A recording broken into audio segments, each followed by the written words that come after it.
Rhea Ripley forced to vacate her women's title. The latest in Drew McIntyre's contract situation. Do we have a new bloodline forming? Chad Gable turns heel on Sami Zayn. Sheamus returns, and a whole lot more. Let's get going. The fifth iteration of WrestleMan with the podcast. Let's go. Welcome to WrestleMania with the podcast. I'm Dylan Shields. We talk Raw, SmackDown, wrestling news, and some fun top lists. With that being said, ring the bell.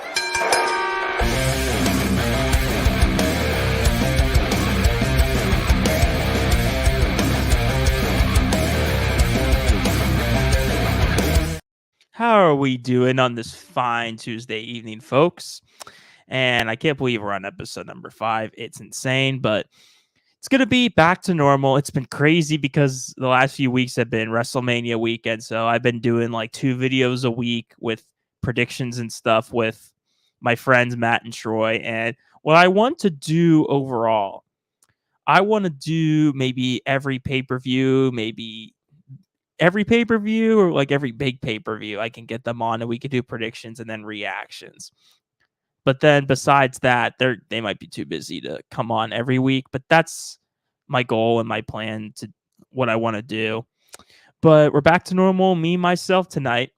And we're going to go back into the norm with Layeth, the Smack Talk. We're going to discuss SmackDown. I'm also going to combine a little bit of Raw after WrestleMania because we discussed it a bit in the review, but not too much. So I'll quickly go over that as well. And we will also go over Raw from last night. Obviously, ring discoveries. We'll talk about any wrestling rumors, including Drew McIntyre's contract, which is the big thing. And instead of Takedown Top 5, that's no Takedown Top 5 tonight, we are going to do a This Day in History because there was something very important that happened on this specific day, I believe 4 years ago. But stay tuned for that. Let's get this banner going and let's get this PowerPoint rolling. It's been a while since I've done one of these. It's felt like a while at least. All right. So Raw after Mania real quick. Obviously it opened with the almost 40-minute Cody and Rock segment because it started with Triple H at first, giving a speech about a new era. He's done at least 5 of those speeches previously, but he did it again and then introduced Cody, congratulated him. They had a real sweet tribute video for Cody, which was just emotional.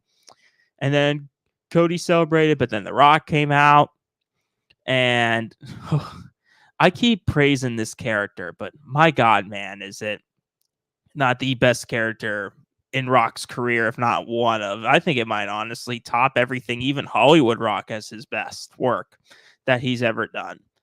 And again, insulting Philly, like Philly's chant, shut the fuck up. And then Rock went along with the what chants and then mentioned Trailer Park Trash. And then he mocked them like, yeah, chant your shut the fuck up now. And the crowd went nuts there. But this was a long promo. And at one point, and it was kind of awkward for a little bit because Rock was like, hey, Cody, that belt looks good. Can you mind if The Rock holds that belt? And Cody's like, only if I hold yours. And the crowd was even chanting, this is awkward. But then when I looked back and saw online, this was like a callback to their off-air segment like in 2013, back when The Rock was the champion. So I'm like, oh, I get why they did it. But it did feel awkward in the moment, especially because nothing happened. Like I expected maybe an attack or something, but nothing happened. But The Rock basically said he's going to be gone for a while, but he's going to come back for Cody, whether he has the title or not. Cody's looking forward to it. And Cody's like, I'm your champion.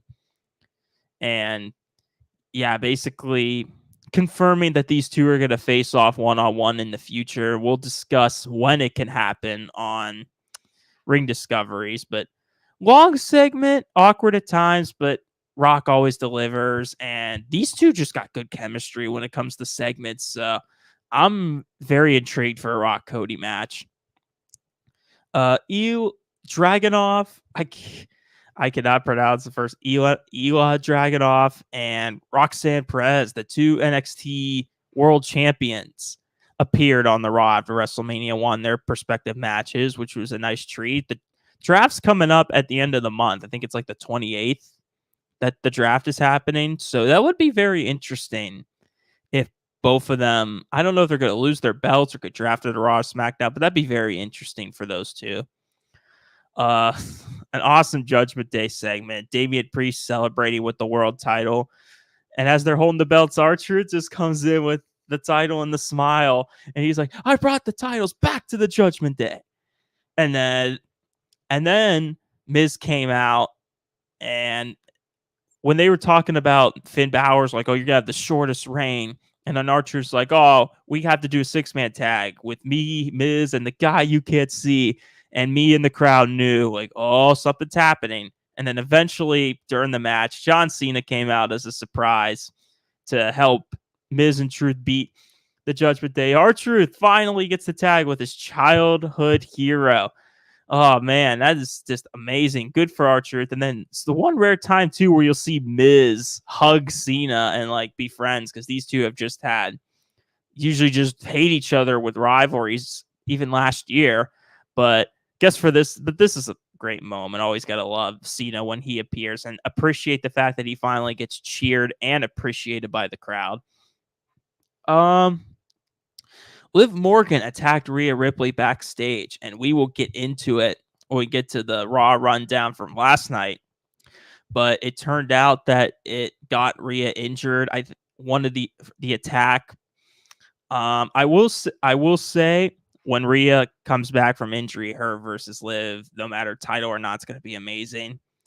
And then the main event, the Fatal 4-Way for number 1 contenders. Drew had Jay beat, but then Punk grabbed Drew's foot. I mean, I knew something was going to happen, because I think we'll get to the contract stuff too, but I still believe Drew's going to win at Clash of the Castle, get his moment, but too early to already have him be number 1 contender. So Jay speared Drew, splashed him, and won. I think it was the right move. I think we've seen Jay Priest on like a Raw, but like it's kind of different because Jay feels bigger now with the win at WrestleMania, and Damian Priest feels bigger with the world title and everything. So I think it's a good first match. I know people kind of criticize this not feeling pay-per-view worthy, but I think Jay's over with Yeet, and obviously, and I like that they're experimenting and see what Priest can do as champion, because it's something new. It's something we haven't seen anymore. So I don't mind it at all. I think people nitpick it too much. Going to SmackDown on Friday. Cody cut another promo basically about The Rock and everything.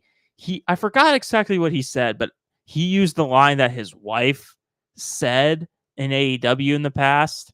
It's like, open up. Something where it's like, I didn't know it was open night, mic night, bitch, or something like that. So that was pretty cool for Cody to shout out his wife, Brandy, like that. But basically, his first challenger, there were 2 triple threat matches, and LA Knight won his against Lashley and Santos, and then Styles won in a really good main event against Rey Mysterio and Kevin Owens, including a Styles clash from the middle rope onto Owens and just a smooth transition into a pin. That was awesome. So it's going to be Styles LA Knight next week and a WrestleMania rematch for number 1 contender for Cody at Backlash. What pisses me off so much from these fans is they might be trolling, but they are already completely shitting on his reign, being like, oh, it's boring. Put it back on Roman. Cody's promos are the same. Blah, blah. Shut up. The guy hasn't had a defense. He's had like 2 segments, and you guys are already crapping on the reign. Like, these are definitely, like I said, trolls, but then like Roman fanboys who just miss Roman already so much. And I love Roman, and I loved his reign, but it was time to give it to someone else, something new, something fresh. And Cody, even though he's a full-time champion, he should not be like defending it like every week on Raw. Like, it should still be a pay-per-view only title to defend unless there's like a special episode of Raw. So I don't get the hate. I don't get the hate that Cody gets for the reign. It's ridiculous. Just naysayers. But yeah, Styles versus LA Knight. I think they're going to have Styles get his win back, as I've been saying this, that Cody needs to be facing heels LA Knight's not a guy that you want Cody facing just because the crowd dynamic. Like, people love Cody, but they might want LA Knight to have his moments. So you don't want to risk them booing one or over the other since they're both popular. So give it to Styles. Perfect heel, but like guy that can give Cody a great quality match to be the first challenger. Tiffany Stratton, Naomi, and Bailey was celebrating, and Tiffy interrupted, and then Naomi did too. Led to a match, and then Naomi beat Tiffany Stratton in a kind of shocking upset. How they've been booking Naomi. Pretty surprised that she won, and she's getting the title match next week against Bailey. Odd, like, face versus face matchup, but I love that they're at least giving Naomi some shine and some spotlight. I think Tiffany's gonna interfere or something, cost Naomi, and I think we might be getting a triple threat or something at Backlash, because I think I want Tiffany as champion, no doubt, but I think it's a little too early to immediately do it after Bailey wins the title in Mania. I would do a triple threat at Backlash, maybe have Naomi take the fall, so protect Tiffany Stratton, and Queen and King of the Ring's coming up, and Matt and Troy have said this. Queen Tiffany would be amazing. I think she's the perfect female star to win that. So, and then that can, maybe it's SummerSlam she can get her moment, or somewhere down the line she gets her moment. Just a little too soon.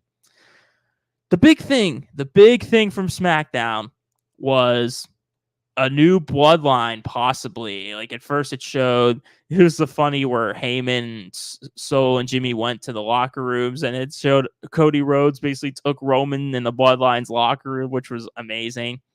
And Heyman backstage and in his promo, which shocked me, especially because they're still heels.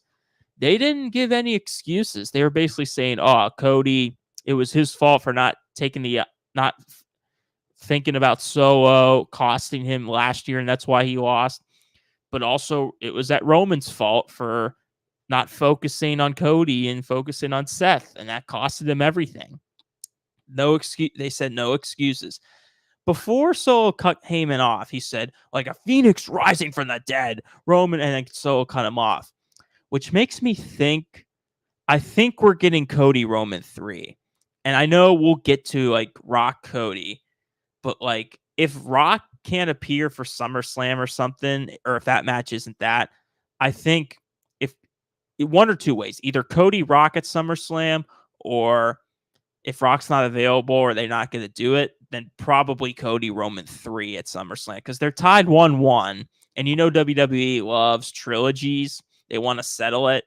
They shouldn't settle it at another Mania, because we've already had 2 Mania matches between Roman and Cody. SummerSlam would be a perfect other place to do that match if they're going to do it. But Solo cut him off, being like, he was basically like, losing means something, right? Like, wins and losses matter, right? And he's like, then there's got to be change around here. And then he looks at Jimmy. And Jimmy's like, me? What are you talking about, me, bro? We're brothers. And then Solo hugged him, said, I love you. And Jimmy, of course, like, back to smiling, about like wanted him to shake his hand or high five him. But then a mysterious figure attacked Jimmy from behind. And it was former New Japan star Tama Tonga.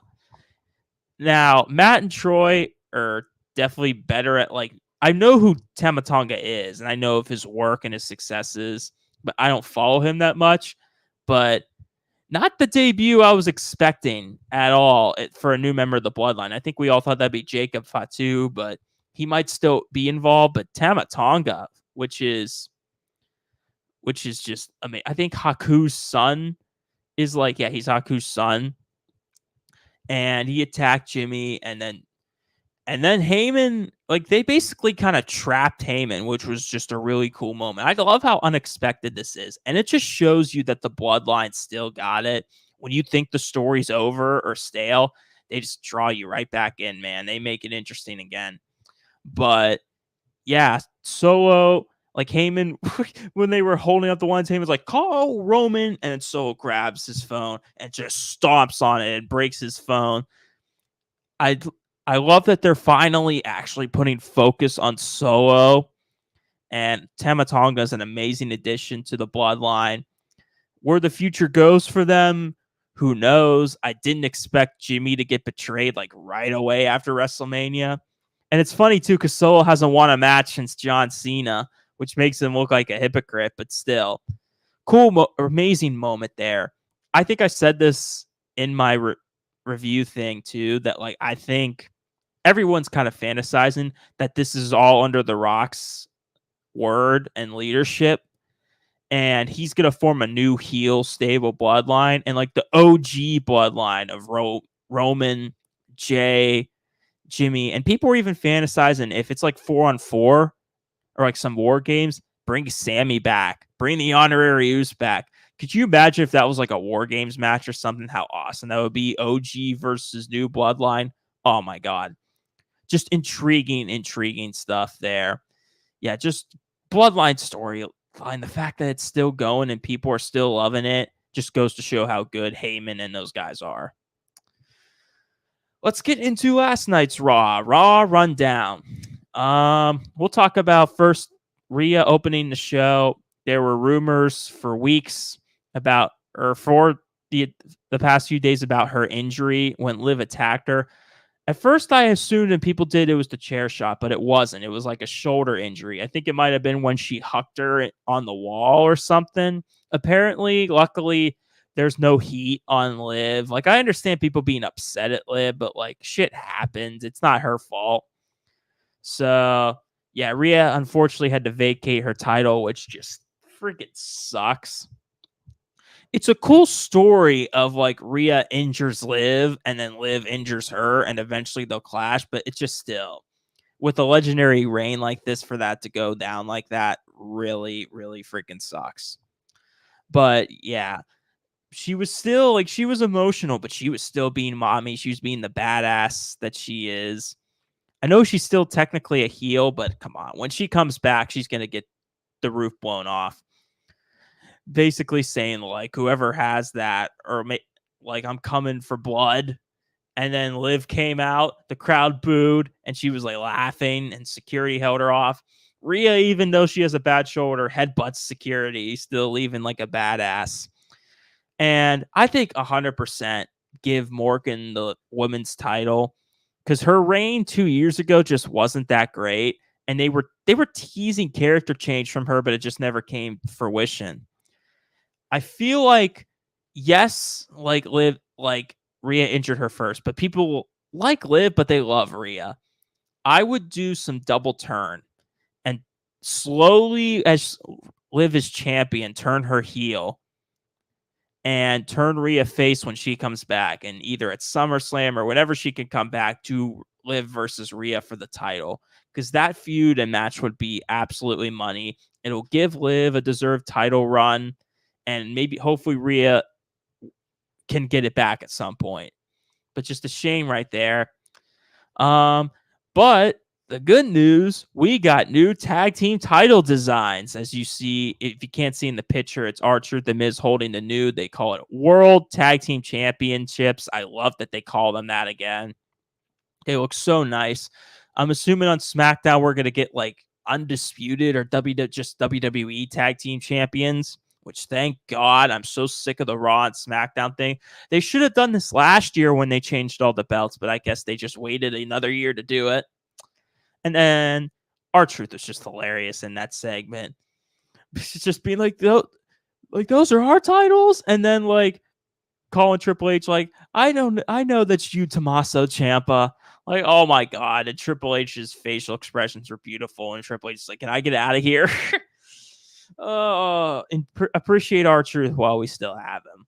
And then there's a triple threat number one contender match. DIY beating the New Day and the Creed brothers, which we've barely seen the Creed brothers for some reason for a while till now.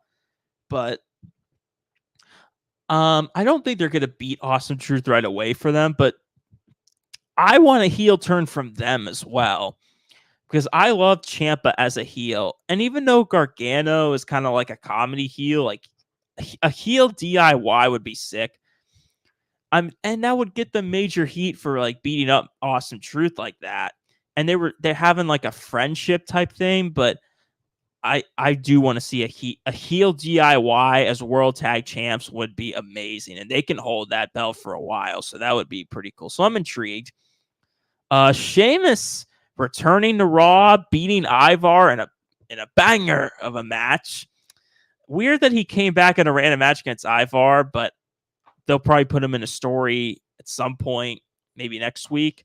People were shitting on Sheamus online about his physique, like he kind of had a dad bod and everything when he came back. First of all, he looks better than any of us naysayers will. I have a freaking dad bod. I'm fat. It's easier said than done to maintain a good physique, people. And just these people online that are trolling him are probably as out of shape, even more out of shape than he is. Like, stop shitting on him, man. The guy came off a shoulder injury, was out for 8 months, okay? Like, can we relax on the physique shaming? Like, come on. Like, we can tease and make fun, but let's not, like, actually take it serious. Like, come on. Sheamus still looked good, and they had a really good match. And I'm just happy to see him back.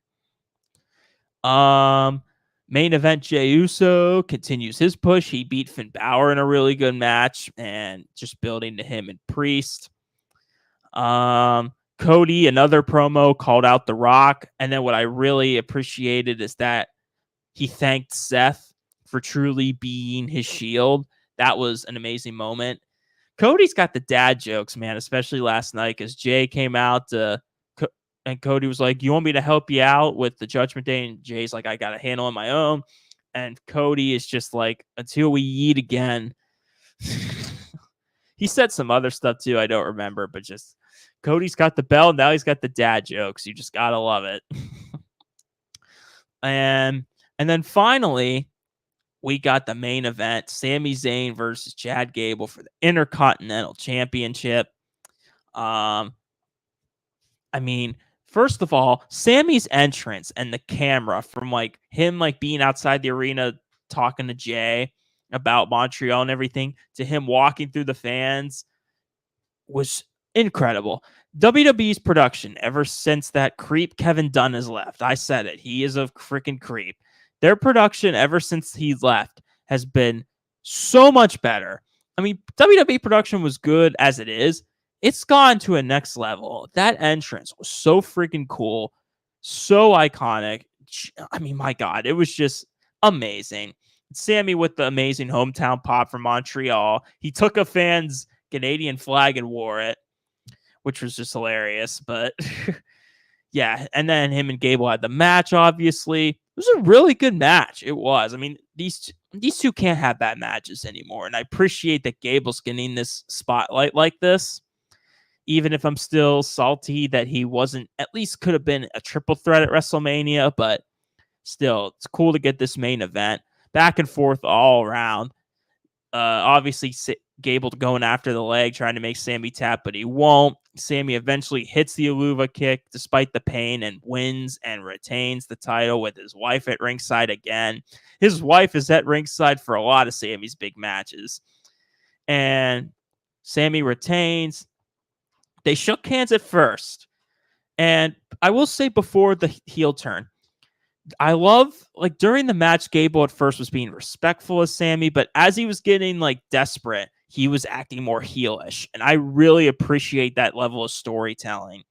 Like, again, just WWE storytelling is at its peak right now. And Gable's just more aggressive, willing to, like, fight dirty to win. Like, I appreciated that, like, slowly teasing it. I love the way they did this heel turn too, because it wasn't a typical one. Like, Sammy was hugging his family and his wife, but as his wife is hugging him, Gable grabs him from behind and suplexes him. That was amazing. Like, it sucks because I liked Gable's shush character and he was over, but it was a character that could probably only get him so far. So he kind of needed this if he wants to be pushed more as a main event level type guy. And a perfect place to do it too in Montreal. And yeah, just an awesome turn. Expected, but like needed for Gable. And I don't know if it feels too soon if they eventually face off. I don't know. I forgot if Money in the Bank. I thought it was in Toronto or if it is in Montreal. Thinking that could be a good place for Gable to win it in Canada. where Sammy will be over or something along those lines. I think eventually Gable should, whether it's Sammy or someone else, win the Intercontinental title. He no doubt 100% deserves it. The Sammy's reign doesn't have to be too long. We don't need to be having long reigns for everybody. So, but yeah, just a fantastic match and heel turn by Gable and a really good Raw overall. Felt more like a Raw after Mania than last week just because of the returns like Sheamus, big angles. Like this felt more like Raw after Mania, honestly. This was an excellent Raw. All right, ring discoveries. Drew McIntyre's contract status is the big thing to talk about. So I don't know the full like details of dates. I know it's right before the Clash at the Castle pay-per-view when it apparently expires. Now, I don't think he's going anywhere. Why would he go to AEW after him having this character? Even though he got cashed in, like he still got his Mania moment. I think he's 100% going to resign. But I don't want WWE to tell people this. You know why? I want Drew to imitate Punk even more. I want Drew to pull a pipe bomb type promo saying, I'm leaving this company.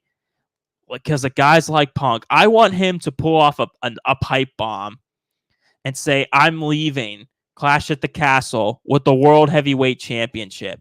I really wish Punk was champion.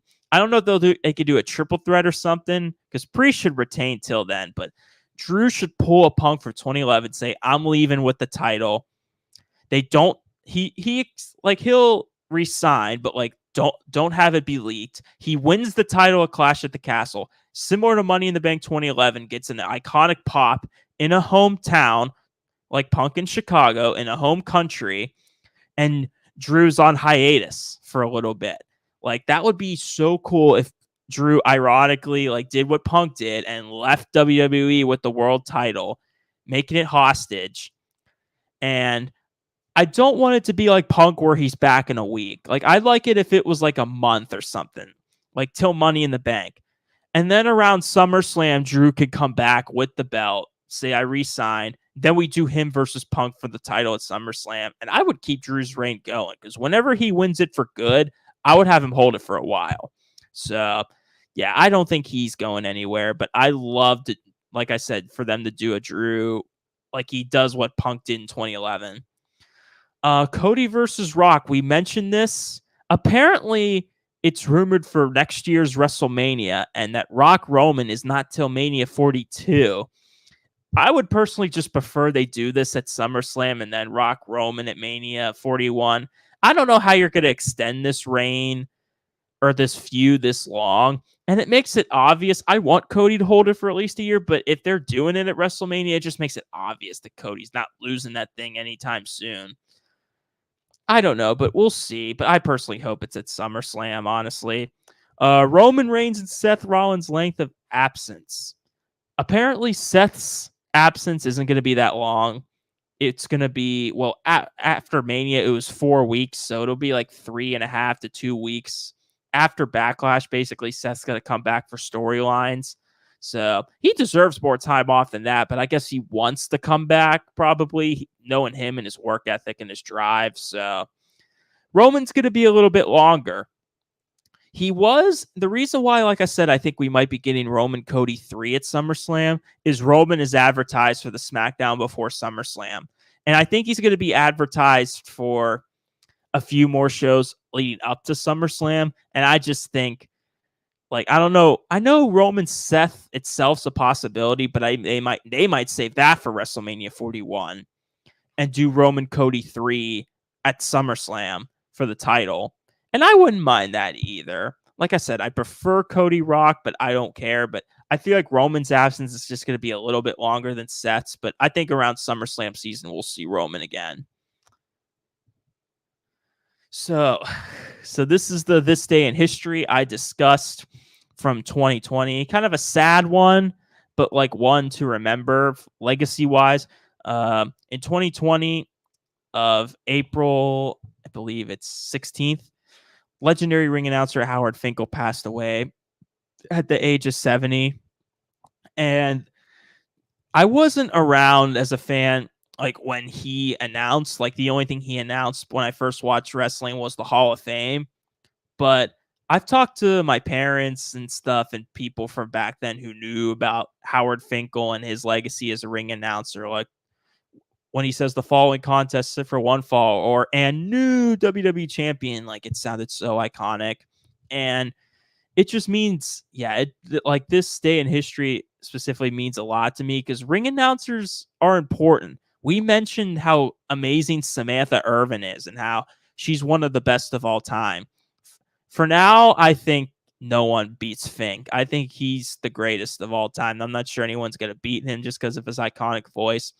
But talking to like my parents or uncles or people who watch in that generation that loved and idolized Howard Finkel, him being around for all those years, he's announced since the first ever WrestleMania until his passing. I mean, just legendary stuff. Like you knew it was a big match when he was announcing for it. I think Edge and Orton had a match in Backlash, and they had like a microphone in his voice, and you just wanted to cry. So that's why it just means so much to me, even though he wasn't close to me in my childhood. And for Fink, like he meant a lot to people previous generations of me, and he did mean a lot to me, like watching old clips and old matches and him announcing and stuff. So rest in peace to the Fink. Legendary announcer passed away on this day 4 years ago. Alrighty then. I know it's a bit of a somber way to end this episode, but it was a good episode. And we're like 31, 32 minutes in, which I am very happy about because I haven't liked how a few episodes I've kind of made it too long where it's like 45 minutes. So for once, I have it nice and short. I will be back here next week. It'll be back to just regular schedule, like I said, once a week programming, once a week for stuff. And then once Backlash hits, I might try to, again, get Matt and Troy. Maybe get some new people, too, to predict pay-per-views and such. But that's all for tonight. I hope you guys have a safe night. It's very nice outside. Go for a run or walk outside if you have the chance. If you're in Lancaster, obviously. I don't know where the rest of you are. I don't know why I said that, but appreciate you guys listening. As always, like I said, have a good night, and I will see you guys next Tuesday. Take care.